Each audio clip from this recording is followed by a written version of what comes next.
आज आप शॉपर को तवे पर लगाते ही चौंक जाएंगे। बिस्मिल्लाहिर्रहमानिर्रहीम।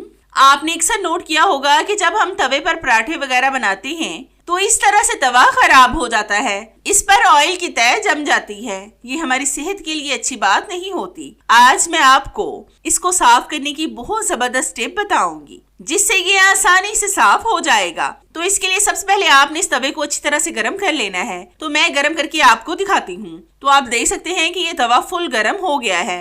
अब आपने लेना है रोटियों वाला डोंग जिससे हम रोटी पकड़ते हैं। इसको आपने तवे पर रब करना है। जब आप इसके साथ तवे को रब करेंगे तो ये जमी हुई परत उतर जाएगी और आपका तवा मुकम्मल साफ हो जाएगा। बहुत सी खवातीन तवे को साफ करने के लिए तरह तरह के जतन करती हैं जिससे तवा साफ नहीं होता और फिर उनकी मेहनत बेकार हो जाती है। आप देख रहे हैं कि मुझे तो बिल्कुल भी टाइम नहीं लगा और मेरा तवा कितनी आसानी से साफ हो रहा है। इस तरह से आप भी बगैर मेहनत और बगैर घिसे तवे को आसानी से साफ कर सकते हैं जिस पर आपका 1 रुपया भी खर्च नहीं होगा। आप देखें कि ये कितनी ज्यादा ब्लैक ब्लैक परत उतरी है। आप भी लाजमी इस टिप को ट्राई करके देखिएगा। तो यहाँ पर मैंने 3 से 4 टिश्यू पेपर लिए हैं। इनको मैं फोल्ड करके जिगजैग की शेप में इनको लपेटूंगी। बस आपने फोकस बनाकर रखना है, फिर आपको ज्यादा अच्छे से समझ आएगी। और आपने वीडियो को स्किप किए बगैर एंड तक फुल वॉच करना है ताकि आपसे कोई अहम हिस्सा मिस ना हो जाए जो आपके लिए जानना जरूरी हो। 4 टिश्यू पेपर आज आपके हजारों रुपए बचाएंगे। ऐसे टिप आप पहली बार ही देखोगे। अब हम इसके बिल्कुल दरमियान में एक धागा लपेटेंगे। ये धागा आप नलकी का भी ले सकते हैं, लेकिन एक बात का ध्यान रखें कि धागा टिश्यू पेपर के साथ मैच लाजमी होता हो। फिर हम टिश्यू पेपर को काट कर इसको फ्लावर की शेप देंगे। मैं रोजाना आपके लिए नई नई सी वीडियोस लाती हूँ ताकि आप भी खुश हो जाएं। और वीडियो भी मैं ऐसी लाती हूँ जिन पर आपका 1 रुपया भी खर्च ना होता हो। इस जैसी वीडियो को आप आसानी से यूज भी कर सकते हैं क्योंकि इसके लिए आपको सिर्फ टिश्यू पेपर ही चाहिए और कुछ भी नहीं चाहिए होगा। तो मैंने धागा लपेट कर इसकी साइडों को फ्लावर की पत्तियों की शेप दे दी है। अब हम इनको अंदर से खोलकर ऊपर की तरफ करते जाएंगे। यहाँ पर एक छोटा सा हिस्सा मुझसे रिकॉर्ड नहीं हुआ था, लेकिन जैसे मैं ये वाला हिस्सा खोल रही हूँ आपने भी बिल्कुल वैसे ही पहले वाला हिस्सा भी खोलना है। मैं पहले भी आपके साथ टिश्यू पेपर के फ्लावर की बहुत सी टिप्स शेयर कर चुकी हूँ जो आपने बहुत ज्यादा पसंद भी किए हैं। ये अलग फ्लावर है। अगर आप और भी फ्लावर बनाना सीखना चाहते हैं तो मुझे कमेंट्स में बताएं। मैं और भी टिप्स आपके साथ लाजमी शेयर करूंगी, वो भी आपको बहुत पसंद आएंगी। आप इस तरह के फ्लावर्स बनाकर अपने रूम्स को डेकोरेट भी कर सकते हैं। ये फ्लावर देखने में काफी खूबसूरत लगेंगे। तो ये देखें ये फ्लावर कितना खूबसूरत लग रहा है। आप भी इस तरह के फ्लावर बनाकर अपने बच्चों के रूम्स को डेकोरेट कर सकते हैं।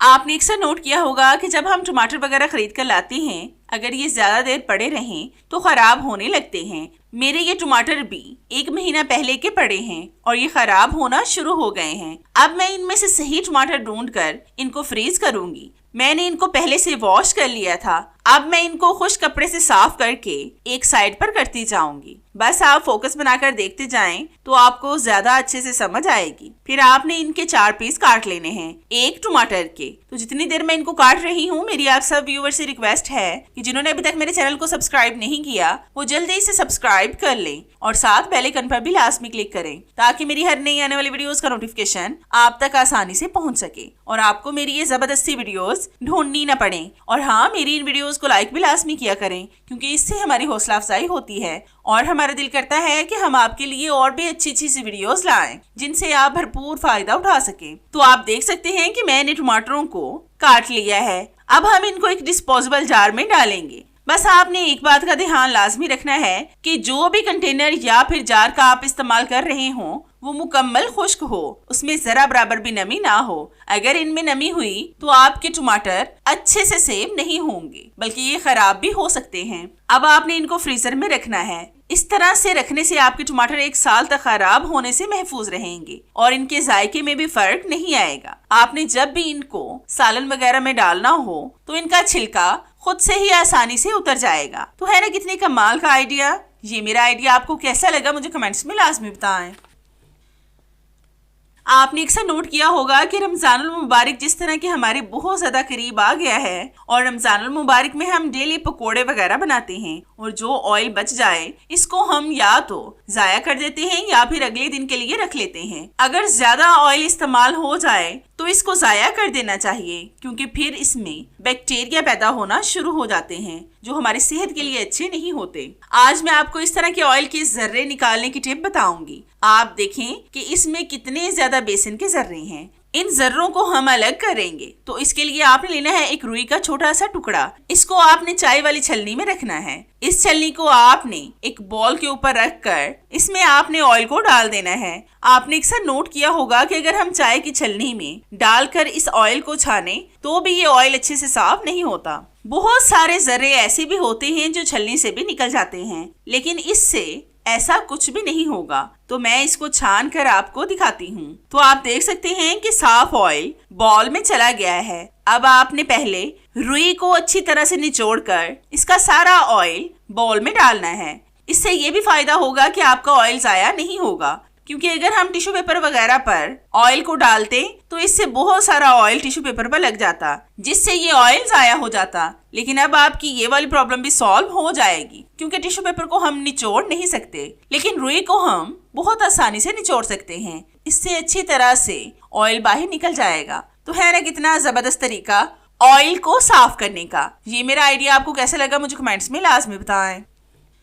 आज आपकी इस वीडियो से कपड़ों से रिलेटेड तमाम प्रॉब्लम्स सॉल्व हो जाएंगी। तो इसके लिए सबसे पहले आपने एक बॉल में डालना है half table spoon baking soda, जिसका इस्तेमाल हम ज्यादातर खानों में करते हैं। फिर हम इसमें डालेंगे हाफ टी स्पून नमक। ये वही नमक है जिसको हम खाने में डालते हैं। अब हम इसमें डालेंगे एक सरफ का बड़ा पैकेट, सिर्फ 50 रुपए वाला, वो आपने ऐड करना है। इसी के हिसाब से आपने चीजों की पैमाइश करके डालनी है। मतलब मैंने 50 रुपए वाला सर्फ डाला है और इसी के हिसाब से अगर आप ज्यादा सर्फ डालें तो बेकिंग सोडा और नमक की मिकदार बढ़ा दें। फिर हम इसमें डालेंगे एक साशे इनो, ये भी हमारे घर में मौजूद होता है। अब हम इन तमाम चीजों को अच्छी तरह से मिक्स करेंगे। आज आप बगैर मशीन के, बगैर मेहनत के कपड़ों को ऐसा निखारेंगे कि जैसे आपने इनको मशीन में डाला हो। इस तरीके से आपकी बिजली की भी बचत होगी। आज मैं आपको इसका लाइव रिजल्ट दूंगी। अब मैं एक बड़े से बोल में लूंगी पानी। इसमें आपने सिर्फ 1 टेबल स्पून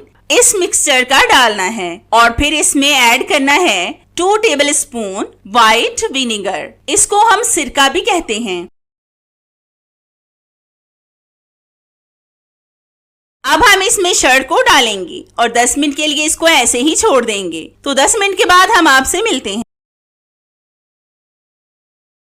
तो हमारे 10 मिनट हो चुके हैं। अब हम इसको हाथ के साथ थोड़ा सा रब करेंगे ताकि जो भी मैल कचैल है वो निकल जाए।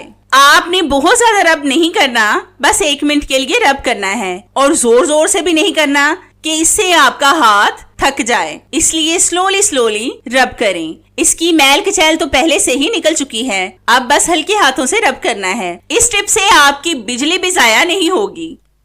आपने अक्सर नोट किया होगा कि जब बहुत सी खवातीन शॉपिंग वगैरह के लिए जाती हैं तो अक्सर उनके पैसे या तो बैग से चोरी हो जाते हैं या फिर गिर जाते हैं।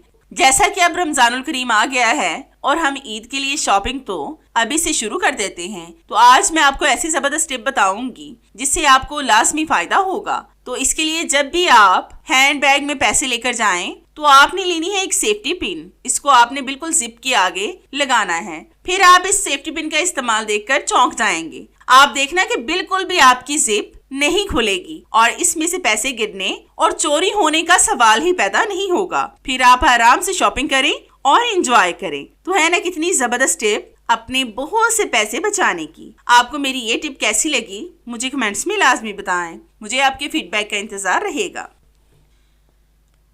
आपने अक्सर नोट किया होगा कि तवे वगैरह तो हम सबके घर में मौजूद होते हैं, जिन पर हम रोज दिन में 3 बार रोटी पकाते हैं। और इनकी मुश्किल पता है क्या होती है कि रोटी बनाकर हम इसको ऐसे ही रख देते हैं और दोबारा इसको देखते भी नहीं हैं। पता नहीं किचन में कितनी चीजें ऐसी होंगी जो तवे पर जरासीम छोड़ती होंगी, जैसे छिपकली, कॉकरोच, मच्छर, मक्खियाँ और पता नहीं कितने कीड़े मकोड़े इस पर रेंगते होंगे। और हम ऐसे ही तवे को उठाकर रोटी बना लेते हैं, जो हमारी सेहत के लिए बहुत ज्यादा नुकसानदायक साबित हो सकती है। इसलिए जब भी आप रोटी बनाने लगें तो अपने तवे को या तो धो लिया करें या फिर मेरी इस टिप को फॉलो करें। जब भी आप रोटी बनाकर फारिग हों और तवा अगर ठंडा हो जाए तो आपने लेना है एक प्लास्टिक का शॉपर। इसको आपने तवे पर लगाना है और ऊपर से नोट लगा दें। फिर आप यकीन करें कि कोई भी चीज इसको टच नहीं करेगी और ना ही इसके अंदर जाएगी, क्योंकि ऊपर हमने नोट लगा देनी है। और फिर आपको बार बार तवा भी धोना नहीं पड़ेगा। फिर आप और आपके बच्चे जरासीमों से भी महफूज रहेंगे। तो है ना कितना जबरदस्त आइडिया। ये मेरा आइडिया आपको कैसा लगा मुझे कमेंट्स में लाजमी बताएं।